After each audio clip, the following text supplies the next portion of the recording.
Hey everybody, welcome back. It is nearly the end of February, shortest month of the year. I have got my scent of the month video already and I'm going to do a review of this particular fragrance. It is Mona DiOrio Vanille. This was created in 2011, composed by Mona, the late Mona DiOrio.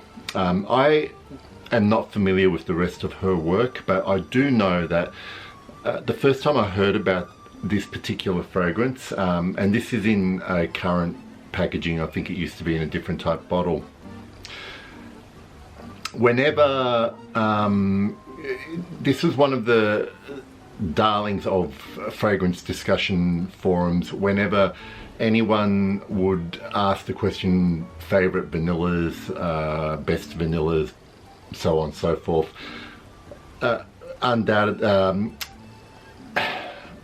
unavoidably someone would respond and recommend this particular fragrance. So I kind of avoided seeking it out and trying it because of its name. I basically just thought it was like a very sweet vanilla bomb, and I just kind of dismissed it, but I was curious because so many people recommended this, loved it, and boy oh boy, I'm glad that by chance in a Facebook group someone had a sample, sent it to me, and I fell in love with it. The first spray wearing, I had, as often happens with me, sprayed it on, could not detach my wrist from my nose for the night, and decided that I needed to find the bottle, and I did. I bought this second used from another Facebook group member. Anyway, let's get to it. It was created in 2011. The name Vanille, basically for me, when I'm smelling this, it's because it's about it is about vanilla. Vanilla is there from beginning to end, but rather than vanilla hogging the limelight and being the star of the show, it is the bedrock on what the rest of the fragrance is built upon. So vanilla is the frame, and then you have all these other gorgeous things that it's decorated with. I'll spray some on, we'll describe the opening, we'll go through the heart, and then finally the dry down. Beautiful, beautiful atomizer on these bottles. Oh boy. Okay, so this is what I picked up in that spray, which sometimes I miss. There is something, there is orange, okay, so it smells to me like either neroli or petitgrain. It's like that kind of bitter orange opening. And what I get, and this isn't actually listed in the notes, but there is something that is almost like a very dry, powdery iris note. There is just the hint of the powdery, makeup-y iris that you might find in something like Dior, although here I would describe it as being more dry.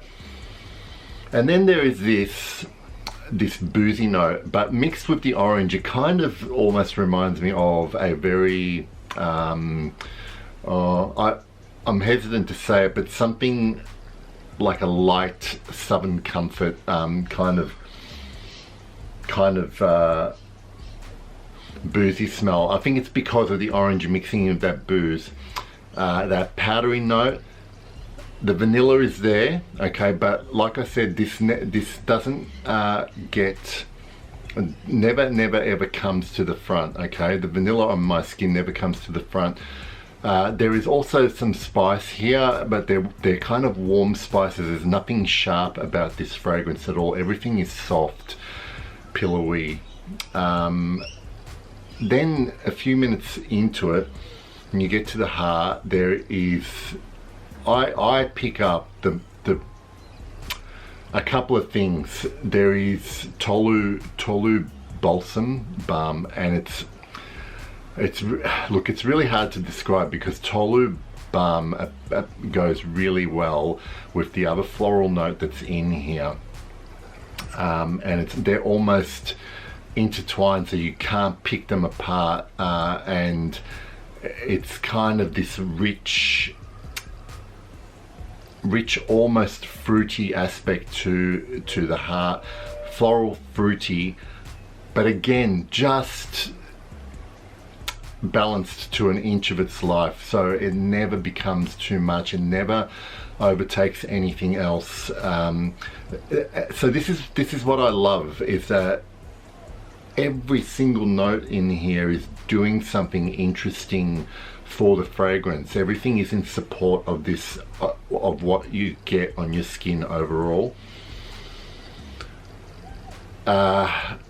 Then in the dry down, I've got the dry down on this this beautiful buttery, slightly salty sandalwood. There is guaiac wood here as well, but in the base, really, if I had to say what I smelled most of in this fragrance are woods. They're all soft woods, and it's hard to describe, but it's almost got like the texture of, not the smell, but the texture of wet clay when it's on your skin.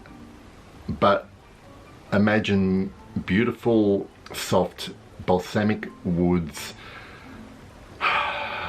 a lovely, just slightly boozy, non-bombastic vanilla, and that just tinge of orange floating above it.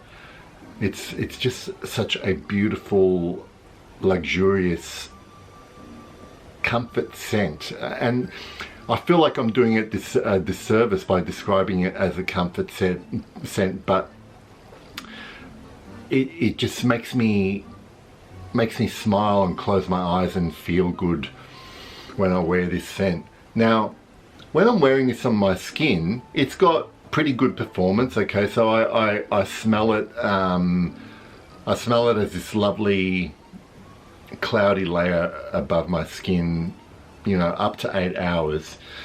If you happen to get this on your clothes via your skin, I wore this earlier in the month, and what happened was I sprayed it on. Then later that day I got changed into some gym gear, so just an old t-shirt, and by then I could barely detect it on my skin. Went to the gym, I left this t-shirt in my bag. A few days later I pulled out this t-shirt. It wasn't terrible, sweaty. Pulled out this t-shirt and I smelled it, and at first I didn't know. I thought, what is this smell?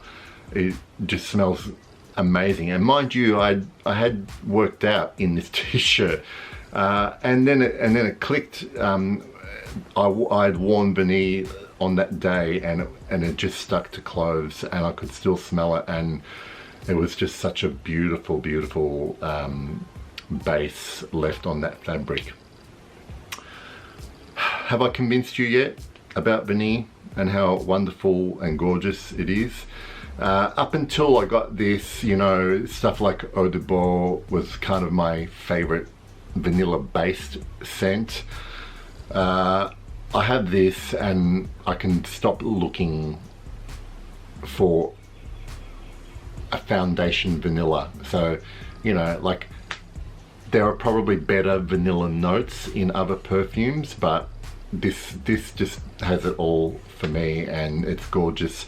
Not for warm weather, because it might be a bit much, but boy oh boy, please get your nose on it. February 2020 scent of the month, DiOrio Vanille. I hope you enjoy that, and I'll see you guys later.